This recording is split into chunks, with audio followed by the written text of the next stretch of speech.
What's going on, guys? Big up to Cax here, coming at you with a game of free for all. The map is gonna be Frost, but first I'm playing on this map. I'm just a 12 kill streak. I wanted to set the background for the reason I'm making this commentary.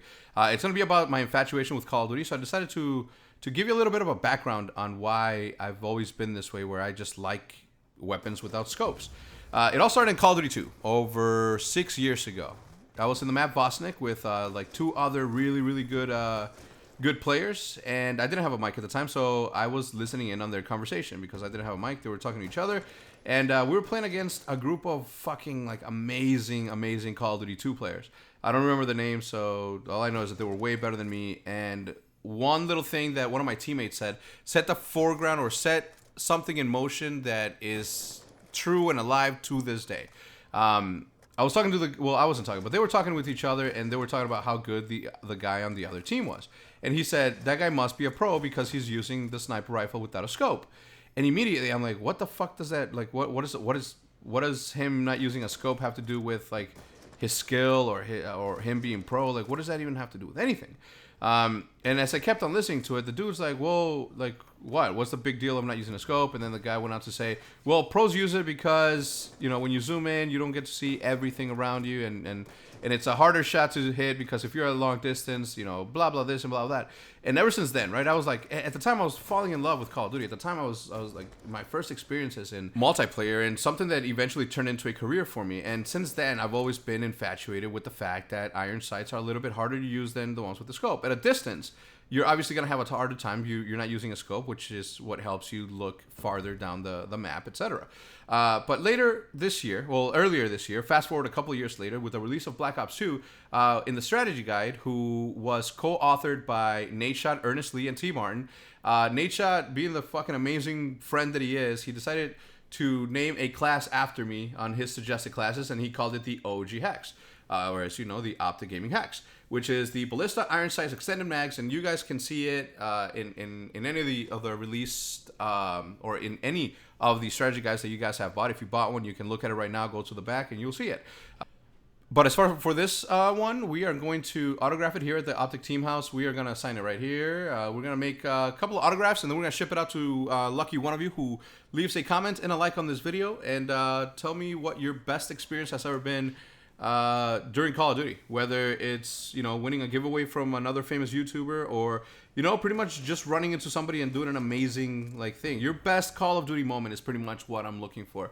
For me, it came years, literally 6 years after I had been playing the game, and that was like the honor that I was given by having my name ingrained in in something that has to do with Call of Duty, something official of Call of Duty. I've always wanted, and every single time I get a chance to talk to somebody from the development side of Call of Duty, whether it was David Vonderhaar or 402 or somebody, you know, just pretty much anyone, right? Whether it's Sledgehammer, Treyarch, or Infinity Ward, every single time I get a chance to talk to one of them, I say, hey, you guys have a lot of graffiti on your... You know, you guys have a lot of graffiti on the maps. You know, what would it take for me to you know, draw something for it and have something there? Because to me, it would be such a huge honor, and I would do it like I don't want to get paid for it. I just want to be a part of it. I just want to be a part of the game. I want to be in the game. I want to help out the game that has given me so much entertainment. It has given me such an amazing gift in life, right? Because if it wasn't for Call of Duty, and if it wasn't for YouTube, and if it wasn't for everything that has fallen into place in the last, you know, 3 or so years, like, my life would be completely different. I'd be still wearing a suit and tie, going to work every day, and working the corporate rat race, and trying to get a promotion, and trying to work for somebody else, and helping build somebody else's dream of what they feel is their life. And you know, a lot of it has to do with the support that we received through the years, so thank you for that. But, you know, from the get-go, I've always been a big fan of working with my teammates, working with my friends on a common goal, whether it was to build a successful YouTube channel, or whether it was to build a successful Call of Duty team. And now, you know, pretty much working on building Call of Duty esports to what it has the potential of becoming. And a lot of you may say, it was like, wow, that's some nerdy-ass shit, man. You're a little bit too passionate about Call of Duty, but...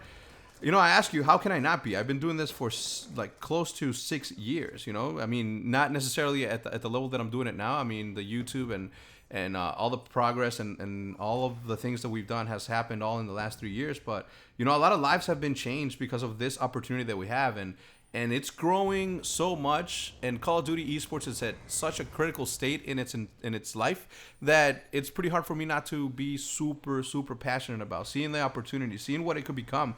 And I'm not talking about it just, you know, from a monetary standpoint, like, holy fuck, there's a lot of money to be made here. I'm talking about something that you will be able to live and enjoy as a future. I like Call of Duty. I like watching competitions. I like watching, you know, teams go head to head. Whether it's my team winning, whether it's my team losing, it doesn't matter. I like Call of Duty. I like the competitive side of it.